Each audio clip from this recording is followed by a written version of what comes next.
ನನಗೆ ಗೊತ್ತು ನಾವು ತುಂಬ ಕ್ಲೋಸ್ ಇದ್ವಿ ಅಂತ, ಆದರೆ ಗೊತ್ತಿಲ್ಲ ಯಾಕೆ ಮಾತು ಬಿಟ್ವಿ ಅಂತ. ಕೆಲವೊಮ್ಮೆ ಕೂತ್ಕೊಂಡು ಯೋಚನೆ ಮಾಡಿದಾಗ ಅನ್ಸುತ್ತೆ ನಾನು ನಿನ್ನ ಹತ್ರ ಹೇಳ್ಕೊಂಡಷ್ಟು ಪುನಃ ಯಾರ ಹತ್ರನೂ ಹೇಳ್ಕೊಂಡೇ ಇಲ್ಲ ಜೀವನದಲ್ಲಿ ಅಂತ. ನೆನಪಾಗ್ತೀಯ ಆಗಾಗ, ಏನೋ ನೋಡಿದಾಗ, ಏನೋ ತಿಂದಾಗ, ನಾವು ಓಡಾಡಿದ ಜಾಗ, ನಾವು ನಕ್ಕಿದ ಜಾಗ ಅಂತ ನಿನಗೆ ಬಿಕ್ಕಳಿಕೆ ಬಂದರೆ ಅದು ನನ್ನಿಂದಾನೆ.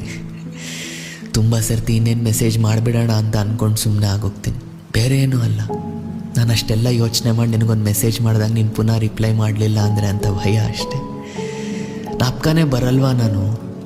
ಬೇಡದೇ ಇರೋ ಟೈಮಲ್ಲಿ ಅಷ್ಟು ನಕ್ಕಿದ್ದು, ಊರು ತುಂಬ ಬೈಸ್ಕೊಂಡು ಓಡಾಡ್ತಿದ್ದು, ಪಂಚರ್ ಆಗಿರೋ ಗಾಡೀಲಿ 15 ಕಿಲೋಮೀಟ್ರ್ ಪಂಚರ್ ಅಂಗಡಿ ಹುಡುಕೊಂಡು ಹೋಗಿದ್ದು, ಬೇಜಾರಾಗಿದೆ ಅಂತ ಗೊತ್ತಾದಾಗ ರಾತ್ರಿ ನಮ್ಮ ಮನೆ ಮುಂದೆ ಬಂದ್ಬಿಟ್ಟು ಈಚೆ ಬರೋ ಹಲ್ಕ ಅಂತ ಬೈದು ಕರೆದು ಮಾತಾಡ್ಸಿದ್ದು.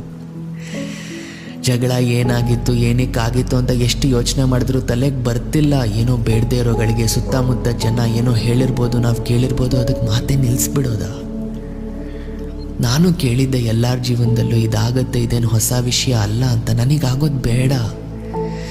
ಇವತ್ತಿಗೂ ನಿನ್ನ ಪರವಾಗಿ ನಿಲ್ತೀನಿ. ಯಾರಾದರೂ ನಿನ್ನ ಬಗ್ಗೆ ಏನಾರ ಮಾತಾಡಿದಾಗ ನಾನಿಲ್ಲ, ಹಾಗಲ್ಲ ಅಂತ ಸಮರ್ಸ್ಕೋತೀನಿ ನಿನ್ನ. ಮಾತು ಬಿಟ್ಟಿರ್ಬೋದು, ಆದರೆ ಪ್ರೀತಿ ಯಾಕೋ ಹೋಗ್ತಾ ಇಲ್ಲ. ನೋಡು, ಯೋಚನೆ ಮಾಡು, ಯಾವಾಗಾದರೂ ನಾಪ್ಕ ಬಂದರೆ ಒಂದು ಹಾಯ್ ಅಂತ ಕಳಿಸು ಅಲ್ಲ. ಕಾಯ್ತಾ ಇರ್ತೀನಿ. ಅಷ್ಟು ಸಮಯ ಕಳೆದಿರೋದಕ್ಕೆ ಬೆಲೆನೇ ಇಲ್ವಾ?